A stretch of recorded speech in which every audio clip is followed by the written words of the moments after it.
Well, hey there, campers, and welcome back to a brand new episode of Camp Cryptid. This is your host, Erica Fett, and I am so excited for a brand new season of campfire tales, new spooky places that I visited, and lots of new guests from all over the world talking about cryptids, spooky experiences, and very spooky places. Now, with that being said, today's episode is going to be on Salem. Recently, I took an amazing trip to Boston and I fell in love with the area. I'm in like a total like nautical kick right now. Like everything is like sea, the coast, cool ass sailboats, and I'm just living for it. But while I was in Boston, I got the amazing opportunity to go and take a day trip to Salem, and I really fell in love with the area and everything about Salem, whether it be like the past, the spooky, witch trials and everything that happened that's associated with that. But also it's kind of like a city like where it feels like Halloween 24/7. So I visited, I think in June, and it honestly felt like when I was in Salem that it was I just felt like the entire community really embraced its past and really tries to make it a very accepting and inviting place to visit. And I just absolutely fell in love with Salem.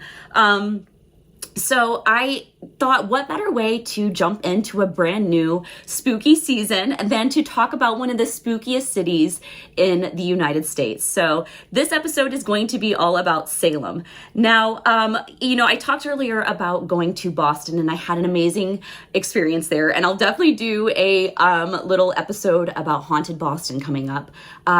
But while I was in Boston, the way that I got to Salem was through a ferry. So, you can drive to Salem from Boston, but I honestly had so much fun on the ferry, and I would hands down recommend the ferry to anyone that wants to go visit Salem from Boston. So the ferry was amazing, and the cool thing is that Boston Harbor has so much history that when you're on the way to Salem, this ferry basically goes through and gives you kind of like a little tour of the Boston Harbor. And one of the cool things that I thought that was really neat along the way to Salem was one of the islands off the coast of Boston called Long Island is actually the inspiration for the novel and the movie Shutter Island, which I was like, ooh, that's really, really cool. So it's this tiny little Long Island that, of course, has like this very like eerie looking abandoned hospital. And it's got definitely a very haunted past, but that's definitely one of those that I'm going to dive into when I do the Boston episode, because there's a lot that go with Long Island. But I thought it was really neat because, of course, you've got this creepy novel based off of Long Island, but you also have like, it looks the part of totally being haunted, which really just added to the entire like anticipation of getting to Salem. So what's really, really cool is that when you get to Salem, I think the ferry took about like 45 minutes, but it was actually very enjoyable. Being out in the sea, I was like totally feeling like, oh man, like I want to be an explorer. I want to be an adventurer. Like, let's do this. I'm about to go buy a boat. But when I got to Salem, it was really neat because, when you think of Salem, you kind of associate it with witches, right? But Salem has like a huge history and past full of all of these crazy pirates, which, I mean, if you think about it, like for me, when I think of Salem, I wasn't really thinking of pirates. I was more thinking of witches. So I was like, well, duh, it's a coastline. Of course there was probably pirates back in the day, right? Well, the cool thing about it is Salem has been associated with some of the most notorious pirates to ever sail the seas, which I thought was super, super cool. So, there's all these major pirates, but Salem is actually associated with the Captain Blackbeard, which I feel like everybody has known because he's been inspiration for so many movies and so many cool characters over the years in popular culture and media. It also has an association with the pirates Edward Lowe and Black Sam Bellamy, which I thought was really, really neat. When you get to Salem, there's actually a pirate museum that you can walk to.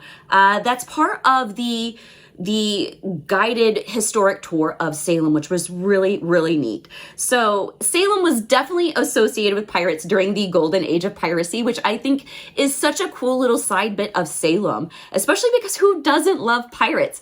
I actually, after doing the Boston and Salem trip, I was obsessed with all of these like nautical coast themes. I got back into Pirates of the Caribbean, and I forgot how just good those movies were. So, it's been this whole thing of just diving into pirates and how cool it was, like with ships and all of these legends that surround the pirates.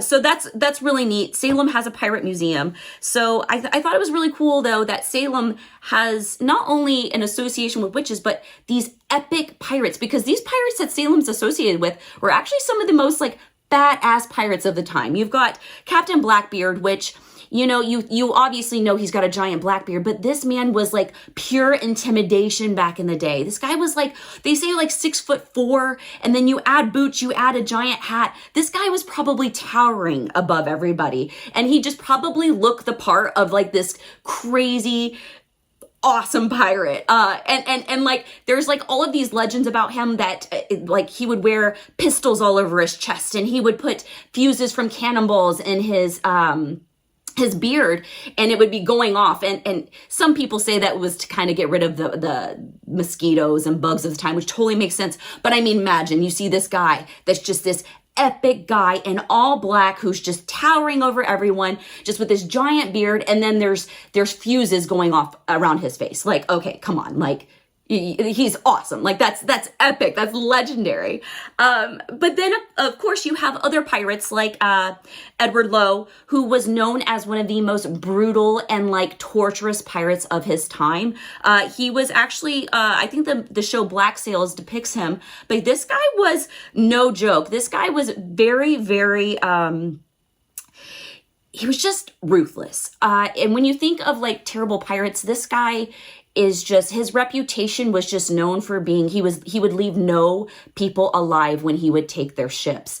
There's a story about a Portuguese captain who threw his, he saw that Edward Lowe was approaching his ship. He threw all of the treasure overboard because he didn't want Edward Lowe to get his hands on the treasure. So Edward Lowe was so mad at this this captain basically, that he cut off his lips, cooked them, and made this guy eat his own lips. So there's all of these stories about this Edward Lowe. And with every episode I do, I always encourage everyone to do extra research, especially if there's something that you're like, wow, I like want to like dive into that. Do it, because maybe one day you find all of these missing treasures, and that would be the most cool thing ever. So, you've got Blackbeard associated with Salem. You've got Edward Lowe, who was this like ruthless, awful, just super, he would torture people. He was ruthless. He's associated with Salem. And then you've got Black Sam Bellamy, which is kind of like a Blackbeard. Blackbeard wasn't really like, there's some things that say that he was like kind of a mean guy, but most of the time he was just kind of doing what he needed to do to get, from point A to point B. It's not like he was going out and like torturing people like Edward Lowe.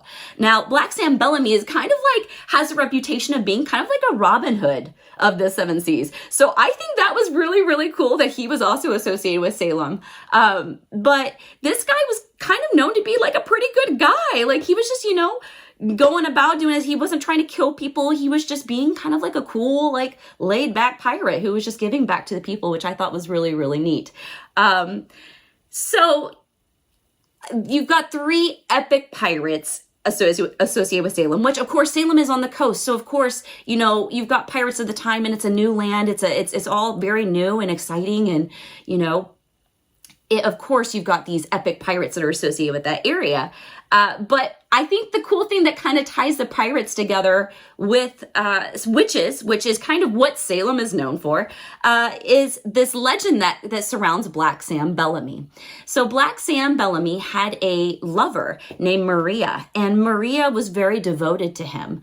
And one day Maria felt like he had abandoned her and basically just lost it, thinking that he had left her. Word is, and the legend is about Maria is that she turned and devoted her life to witchcraft and trying to seek revenge on Black Sam Bellamy for leaving her and stranding her and not coming back for her. So word is that Maria, with all of her rage and intent to harm and get revenge on Black Sam, she summoned a giant nor'easter storm that supposedly made Black Sam's ship sink from all the crazy storms and wind and lightning and crazy massive waves. So that is the legend, and Maria became known as the Witch of Wellfleet. So around that coastline, that's what she became known as, the Witch of Wellfleet.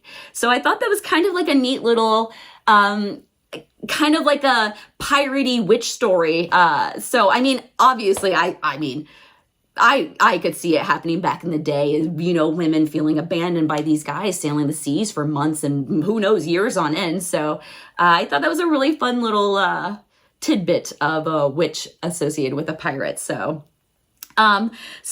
we all know, though, Salem is, while it does have some really cool pirate history, it is definitely associated more with the witch trials of 1692. And that was basically my draw for going to Salem because, you know, you see all these cute, adorable fall time videos where it's just so spooky. It's so cute. People are eating such good food and looking like they're having so much fun, and really taking in the history of things that are like hysteria caused, like these witch trials. So I decided to go to Salem, and it was the coolest thing ever. And honestly, I only spent a day there, but I wish I would have spent more time there. It's one of those places that I feel like you could really honestly spend a good like 2 to 3 days there, because there is really so much to do in Salem. So the nice thing about Salem is that, you know, it does have these really cool little features right when you get off the pier. If you're taking the ferry, you can see the Friendship, which is the ship that was a cargo ship that traveled all over the world, which is so cool, but it's a replica. And, you know, it just makes you wish that there were little, I guess, sloops is what they call them. There were boats like those still today. And I guess my friend Bobby, he told me about this person who ranted about Subway. And I said, you know what? That leads me to my next thing. My next rant is that I wish cruise boats were as cool as pirate ships looked back in the day, because I just, after doing all of this pirate research and going to Salem and going to Boston and seeing how cool these ships were, I'm losing my mind, because I'm like, they are so beautiful. They're like, each one of them is a work of art. And it's like, can you imagine, you know, going and sailing the seas and with all, oh my God, they're just so beautiful. So I wish that cruise ships were as beautiful as the old timey wooden boats with, you know, the mermaids off, you know, and all of these wood carvings and beautiful colors. And I just think that cruise ships need to be more like that. So I'm sorry to get sidetracked, but I'm just on a total pirate kick. And I just, you know, I'm a fan of all these sails, and it's just so cool. But okay, back to Salem. So when you get to Salem, the really neat thing that Boston and Salem both do is, if you're interested in doing the historic stuff, they have these like lines down the sidewalk that you can follow. In Salem, they're a yellow line. It's a yellow line right down the middle of the sidewalk. And you can just follow this line everywhere around Salem that's like a historic place that you might want to see, which I think is so nice that the city does that, because really there's no way to get lost. And Salem's one of those places where if you are able to walk, you can walk pretty much everywhere. And if you're not, there's a lot of ways to get around, which is really, really great. So you follow this yellow line. And the first thing that I wanted to do when I got to Salem was go to the Witch Museum, which of course, if you have seen anything on Salem, that's usually the one thing that people are always doing besides the witch house. But the Witch Museum was very neat. You have to buy your tickets online. So just to let you know before you get there, they do not sell tickets at the door. You have to buy them online, which just a heads up, that's one thing I was like, oh shoot, I got to do that. So if you go, get your tickets online first. But it was so neat the way they did everything. When you go in, they have like almost like a large open, almost looks like a chapel. It's a big wide open area, and along the top of the chapel, along each side of you, all four sides, there are different depictions of the witch trial, and it goes through and it does it's got, I think they're like wax figures almost type. It's very eerie on the inside. It's very creepy. It's very, very neat because they go through and do different depictions of what kind of led to the hysteria of the witch trials of 1692. So it gives you the backstory. So if you aren't, aware of it, it lasted about like 15-20 minutes, which was really neat. And then afterwards you get to walk through the Witch Museum. So they go through witches over time, witches in popular culture, witches in legends and folklore and mythology. And then they go through things like, hysteria causing witchcraft and, ways that hysteria has caused other kind of witch pursuits. So it's a great way to kind of get educated and also just realize that there's a lot of history here that needs to be taken in and a lot of respect that has to go, especially for people who have lost their lives to things like that. So they did a really great job of really honoring those who were lost and those who were accused during the trial. So I really, really love that. Outside of the Witch Museum, though, they have a cute little gift shop, which I loved. They had so many books and literature about witches. They had different types of themes of witches. I got these super cute, like little... I got so much stuff, but they had like these cute little black cat and like cute little pictures that were from Salem. They also had packets, which was really neat, of anybody who might be a descendant of anybody who was basically accused during the Salem witch trials. So if you had an ancestor who was, accused during those times, you could pick up a packet that gave you all of the information about them, which I thought that was really neat because there's obviously descendants. So I thought that would be a nice little thing that, if you were a descendant, that you could pick up there. So after the Witch Museum, I had a really great time because I am a huge foodie, and being on the coast, I'm like, this is my one time I'm going to eat a lot of good seafood, and I'm like so excited. So after the Witch Museum, I made a stop at Turner's Seafood, and let me tell you, if you like seafood and you go to Salem, you absolutely have to stop in Turner's. Not only because it's amazing, but because it also has some really neat history and is supposedly haunted. The really cool thing about Turner's is it's called Turner's at the Lyceum, and the Lyceum Hall was actually used by Alexander Graham Bell back in the day to do the first long distance telephone call. And he was in this Lyceum Hall at Turner's, and he had 500 people in there watching him make this long distance call. So you've got this epic seafood place with this insane cool invention that's happening in this history.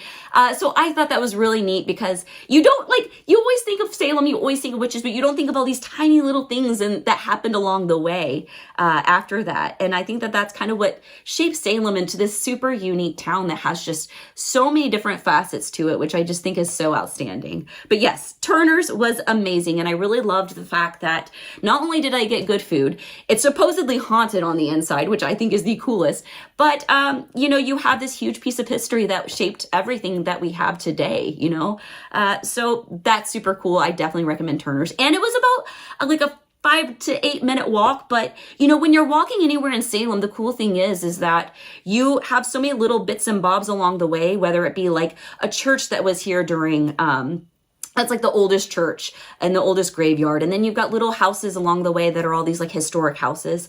You've got people who kind of jump into Salem and embrace it, and they have their houses painted black, and it's super fun. And it just adds to the atmosphere of Salem being this just magical place. It truly is magical.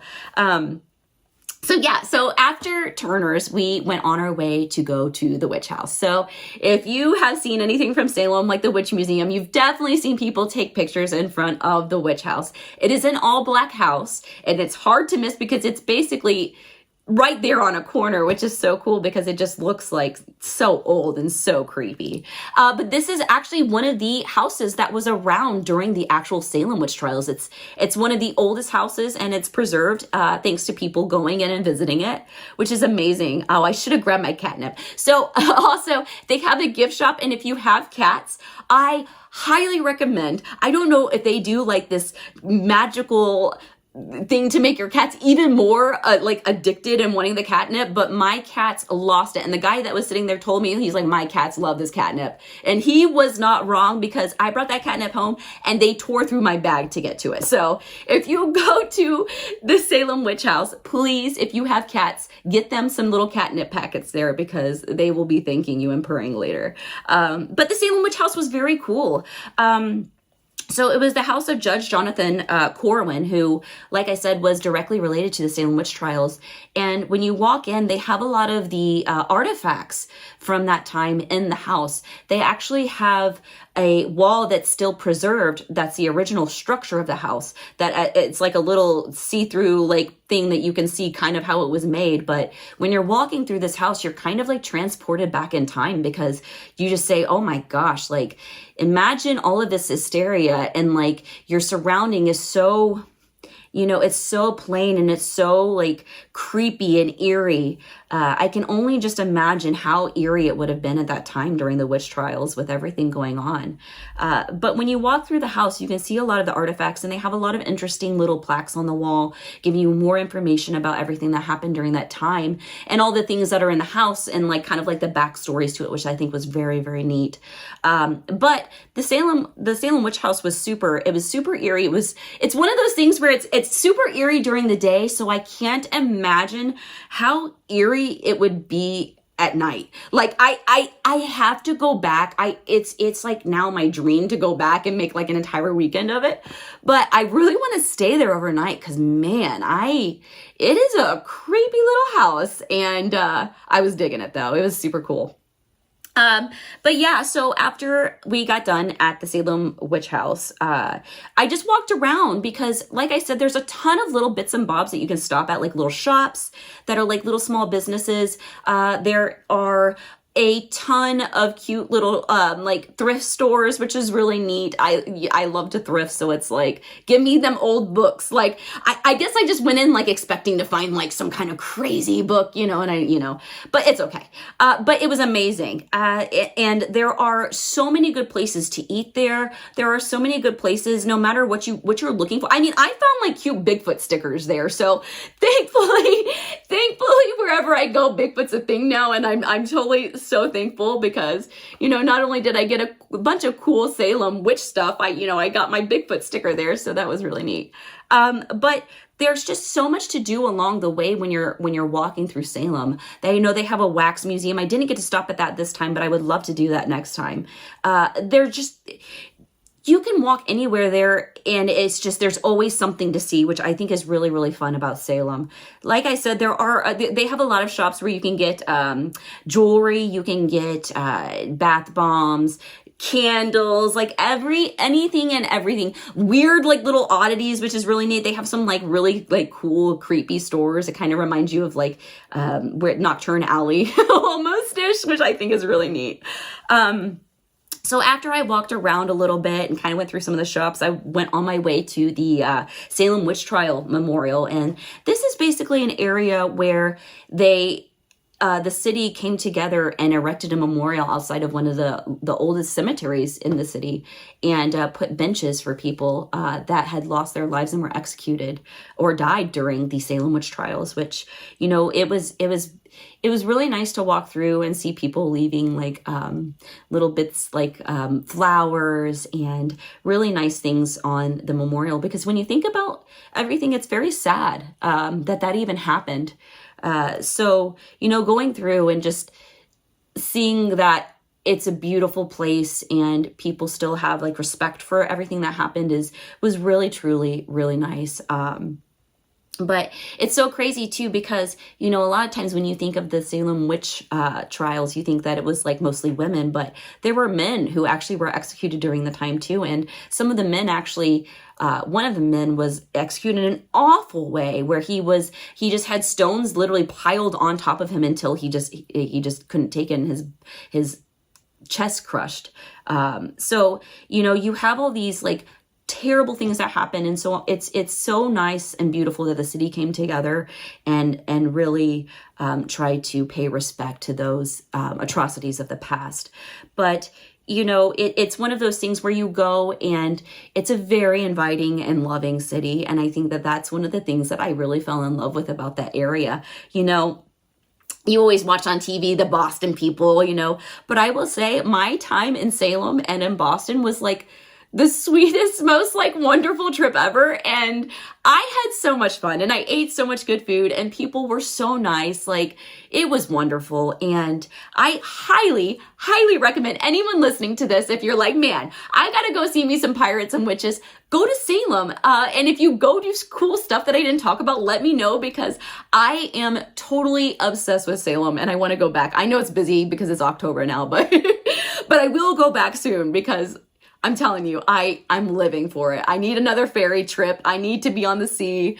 Y'all are going to see me in like a pirate get up next time. Actually, this area that I'm recording in right now is actually, I made it a pirate theme area to shoot stuff. So it's actually really funny that I kind of turned it into my Camp Cryptid little cabin, but it's originally a pirate theme. So you know, I love me some pirates, but I just thought that was a really cool bit about Salem being associated with pirates and witches, because how much cooler can you get than witches and pirates? You know, you can't. It's epic.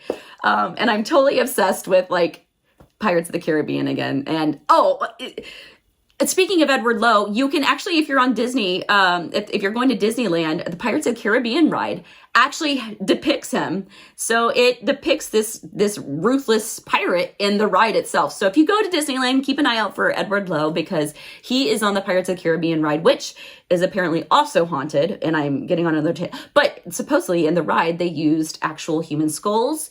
And that is why the ride is haunted. It is crazy though. And also, the Shanghai Pirates of the Caribbean ride looks so sick. If you have not seen how cool this ride looks, please YouTube it because I need to go now. I need to go and ride. I'm literally just going to travel around to all the different Disney parks and just ride the pirate ride. That's my new thing. I'm literally full on pirate mode. But yeah. Outside though of going to this Salem Witch Memorial, the pirates, every time pirates pop into my mind, I just want to like put on an eye patch and just go off for it. But the neat thing about Salem is, like I said, you can follow the yellow line literally everywhere, which is really neat because outside of the witch trial, there is also Nathaniel Hawthorne.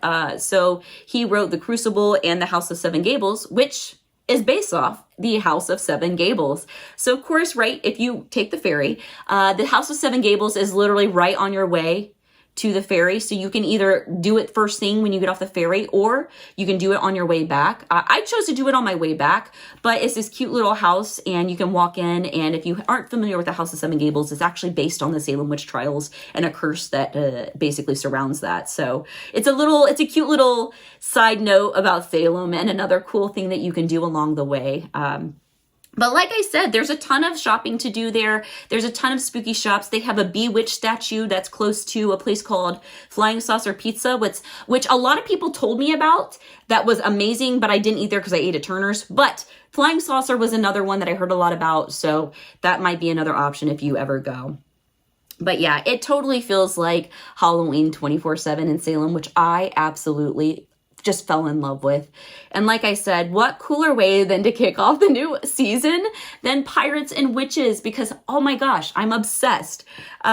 And I just fell in love with Salem and I can't wait to go back. I can't wait to hopefully do an overnight there and stay at a haunted like Airbnb or something, or at bed and breakfast. I don't even care. I will sleep outside. I'm just so ready to go back to Salem.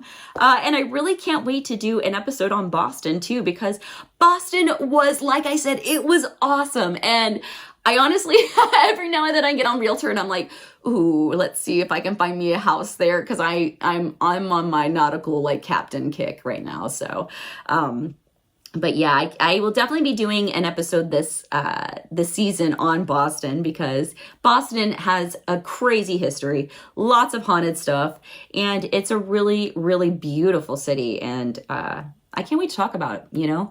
It's just really cool. And I love going to all these places, and it's like kind of like revamped me because I'm like, I get excited now because of all these cool places I can go. I'm like, ooh, the Conjuring House. Oh my gosh, I got to go back to New Orleans. You know, it's just all of these creepy places I'm just like so excited to go to. But yeah, I just want to, I guess, talk about how cool Salem was today. And I hope you guys are inspired to go, or if you know you've been, it inspires you to go back and then share all the cool places that you've gone, and then share them with me so I can go next time I go. But yeah, I want to thank you guys so much for hanging out. Like I said, if you guys ever have any cool stories, or if you had something creepy happen in Salem and you stayed overnight, or, you know, you've been to Boston and something creepy happened, you can always submit your own story to me so I can read them for our Campfire Tales episodes. And if you just go to campcryptidpod.com, there's like a little contact section where you can just go through, you can leave me your story, and then I go through, and I'm going to try to do like Campfire Tales episodes like every other episode, or like every 3 episodes, because there are so many good stories that you all have submitted so far. And I'm like, I go through and I read them, I'm like, oh my gosh, I have like 15 stories to read on this next episode. I'm losing it. But it's so cool. And it's so neat seeing the difference, like the different types of experiences that everybody has all over the world, which is, you know, it kind of brings us all together in this weird, creepy world that we all live in, this magical, awesome world full of pirates. But yeah, so I want to thank you guys again for hanging out for the first episode back of Camp Cryptid. As always, I am so thankful for you all. And if you need anything, just go to campcryptidpod.com. You can find all of the social media there. And you can also leave your little message for a creepy story in the future. And all the good stuff is on there. Like, I have a bonfire now.